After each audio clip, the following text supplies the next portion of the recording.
I think we should encourage the development of the real economy, as it is creating real wealth. Today, the virtual economy is overgrowing. The key tenet of the virtual economy is money begetting money. However, now it is actually money out of the pocket of the real economy. It will not help accumulate wealth, nor will it make profits. Its gain is generated from the loss of others. I don't feel this kind of economy is a good thing. Services industries are growing, well, as opposed to the larger manufacturers. China's economy is changing. You recognize that, yes?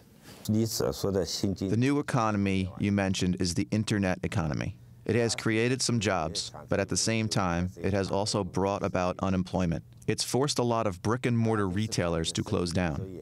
I noticed that in the U.S., the retail sales sector has also been affected. I think the internet, e-commerce, is a platform. It provides convenience to consumers, but some of its practices are not right. They are unfair competition. For instance, some of those in the industry are burning money in exchange for more traffic.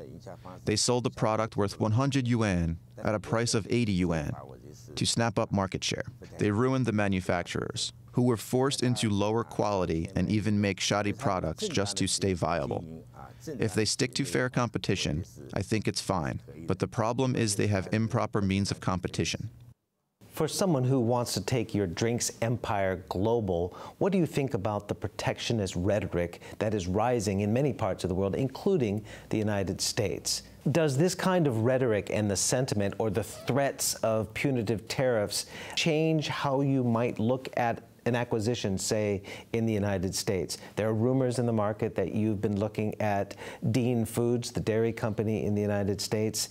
Does it make you change the way you look at the risks associated with buying something in the United States? It will definitely have a huge impact on Chinese companies' acquisitions in the U.S. Having spent a lot of money and energy on the early stage, you are rejected by the government in the last minute. In fact, I think the U.S. should not be too worried by China. The world will be peaceful as long as China and the U.S. have normal trade ties. Where are we in the progress, if at all, on Dean Foods? Is that something you're looking at?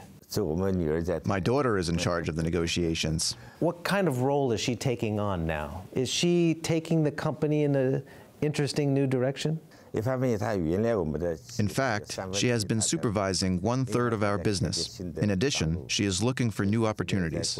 For instance, the overseas M&As. And your targeted firms are all relatively big ones.